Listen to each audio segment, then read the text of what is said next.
having some type of storyline, or is this just one match? She's just there with him, and it turned out to be exactly that. Just one match. Just one match. Never seen it again. What type of continuity is that? That's that is this, like I said, a recurring word here. When you talk about WWE, is continuity. Their storylines, what they're trying to do with the wrestlers. There is hardly any type of continuity there. We have a lot, like I said, we have a lot of beef. With what's going on in wrestling. That's just because we want to see a better product, and there's nothing wrong with that. Nothing wrong. Die-hard wrestling fans. I haven't, ever since I've been put on wrestling, my dad put me on wrestling when I was like 4. My favorite wrestler of all time, Ultimate Warrior. My favorite wrestler, Ultimate Warrior. Enough said about him. But ever since I started watching wrestling, I've never stopped watching wrestling. Even after the Monday Night Wars, and after they killed off WCW and then the ratings for WWE, or WWF back then, when they dropped between 2000 and 04, 05, I still stayed with it, and then I kept it going. They're producing new stars, but they need to put some of the younger stars into the main events and let the older guys, such as a Triple H, even though he can draw, such as a Triple H, they need to use him like they use Shawn Michaels. Shawn Michaels has no problem not being in a title match, not being in the main event, but facing an up-and-coming guy and putting him over. He has no problem doing that. Triple H needs to learn how to do that. The Undertaker, he barely wrestles on TV. But when he does, it's a good match. But they mostly use him at pay-per-views. And when you put Undertaker at a pay-per-view, he's gonna sell. Just like John Cena. John Cena, when they faced Batista at SummerSlam, they had no problem not being the main event for the title, but they put on a great match. And I just feel that they need to use some of the upper guys, the upper people, to bring in the newer guys, such as Chris Jericho. Chris Jericho has no problem not being in a title match, but he can bring up a John Morrison, or even though Rey Mysterio is already up there. The fact that they were at a mid-card level, their mid-card matches were better than the main event matches. And I just feel that the upper guys need to bring in the lower guys. CM Punk slowly but surely got up there. They now have Randy Orton against Kofi Kingston. So that's Kofi Kingston's shot right there at getting up there. John Morrison is getting up there. Dolph Ziggler, I don't think he's going to get there just yet. Maybe sometime next fall. As you were talking about, with Dolph Ziggler, you've talked to me many times about he reminds you of Mr. Perfect. He does. Yes, he does.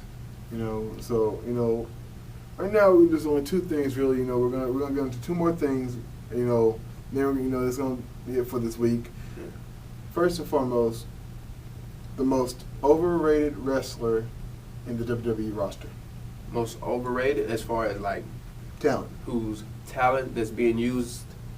Okay, let's see. Talent-wise, They can be a top-tier star. They can be a low-card, mid-card. I would have to say, no, he's pretty. There's a lot of pretty good dudes right now. I would have to say on Raw, I would have to say more than likely, I would say probably. That's kind of hard. Cause when put in the right match with certain people, everybody can make a match. But right now, the way they're using him, I would say Mark Henry. They're using Mark Henry like he's just a top guy, but he's not. Big Show can put on a match, just like we saw John Cena versus Triple H. They can put on a match. We all know Shawn Michaels can. Legacy, all three people in Legacy can put on a match. Jack Swagger can put on a match if they give him the time. MVP can put on one if they give him the time. I just feel that they're throwing Mark Henry in there just to give MVP some TV time to have a tag team partner to go against a Big Show, because Vince likes big guys, so that's Big Show versus Mark Henry. And for that in particular, when they had Mark Henry and the Big Show in the ring together, it was sort of expected to see Mark Henry lift the Big Show the way he did, because Mark Henry versus Big Show, Big Show can throw a lot of people around the ring, but Mark Henry is just not the type of person that you can just throw around like that. And I mean, it's exciting when you first see it because it's like, man, who's gonna win this? Who's gonna win this? But then after a while, it's like, okay, somebody got to win now. Like, somebody hurry up and win. And it's just, I mean, I like the Big Show can put on a wrestling. He can put over guys that are smaller than him, just like he did with Rey Mysterio. I mean, Mark Henry can do the same, but he's just not as mobile. And I just say that he's probably that's really what that person. Is. He's just not mobile enough. I mean, you had that, and then when you're talking about big people and not being very mobile, the great Khali.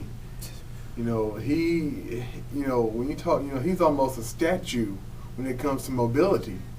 Granted that he is a very strong individual, 7'4", but that height and that his legs, that can only last you but so long.